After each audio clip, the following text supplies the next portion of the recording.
Hello, so today I want to talk about art treasure. It's something that I don't think about that often, but it can be very important. I might have talked briefly about it in one of my previous videos. So if I go into my items and I scroll down a bit, so you can see this here, like right before you get to your gems. If you click on it, it's the Art Treasure Scroll Chest. And if we look at the details, you can see that it can randomly give you one of these art treasure items. And generally, I don't open them until I get 100, just so I can get a good distribution of them. But I'm just going to go ahead and open them all right now. So you can see I got like 1 of some, I got 5 of some others, but at least looks like I might have gotten at least 1 of every one. Okay, and so now if I exit that and I go over to the art hall and go to the art treasure, so you can see here that I've got 6 that are currently activated. A bunch of the other ones, I don't have the requirements to activate them. For instance, if I look at the activation requirement, you need to be a victorious master, a strategy master, a genius leader.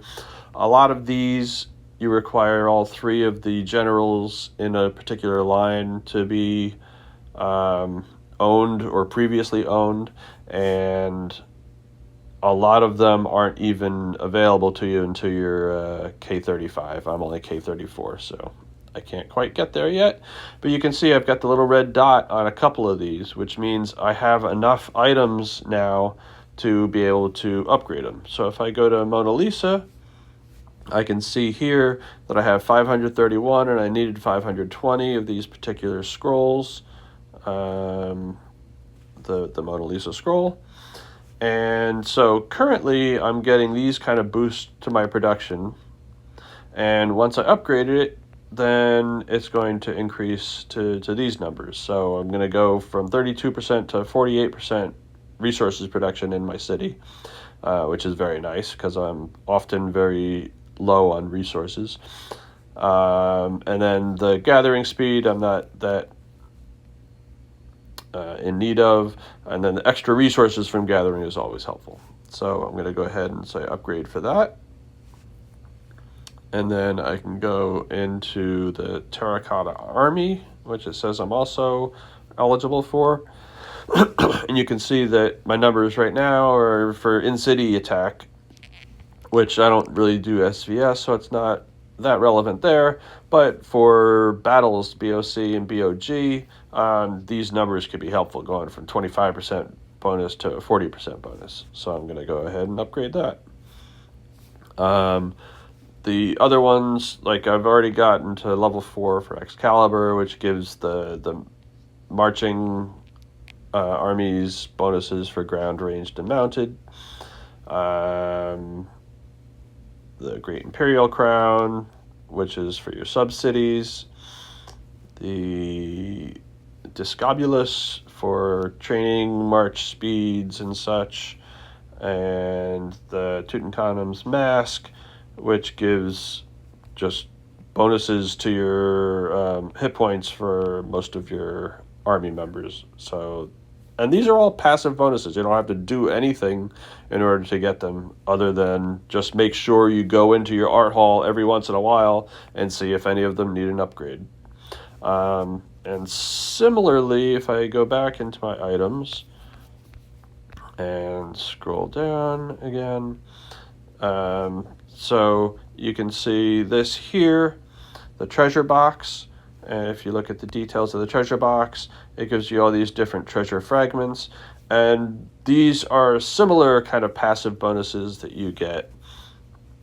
And they're available to you in your wonder.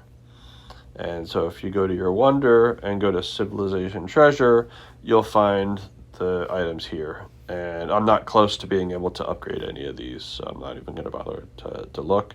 But you can see that you get the different bonuses.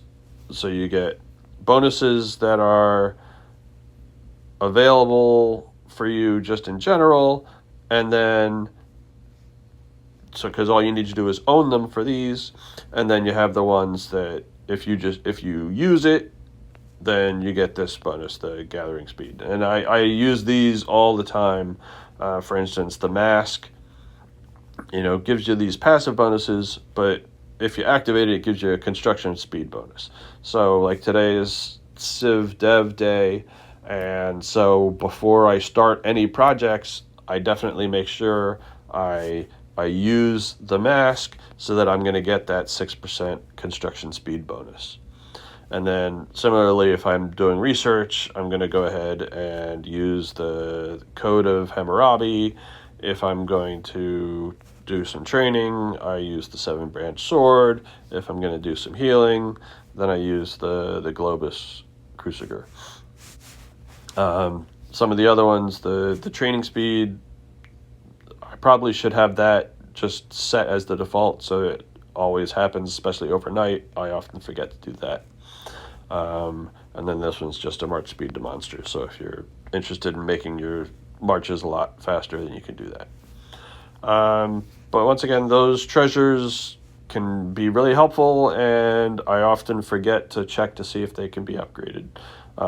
So if you haven't checked in a while, go ahead and check now. All right, thanks. Bye.